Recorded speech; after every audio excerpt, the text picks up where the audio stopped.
Ipagdasal mo ang panalangin ito kasama ko kung ikaw ay naghahanap ng proteksyon ng Diyos mula sa mga nakatagong kaaway, pagpapagaling mula sa pagkakanulo, at pagkakahanay sa mga tunay na katulong ng tadhana.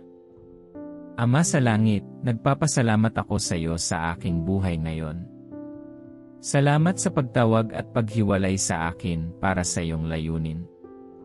Panginoon, hinihiling ko ang iyong awa, patawarin mo sana ako sa bawat kasalanan at linisin mo ako sa pamamagitan ng dugo ni Jesus.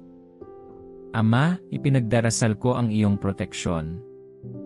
Ilantad ang bawat nakatagong bitag, bawat nagpapanggap, at bawat maling relasyon na sinadya upang madiskaril ako.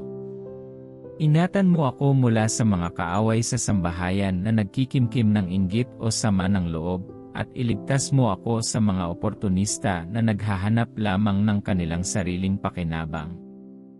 Panginoon, pagalingin mo ako sa sakit ng pagkakanulo at palakasin mo akong magpatawad ng walang kapaitan. Linisin ang aking puso, ngunit patalasin ang aking diwa upang ako ay makalakad ng matalino.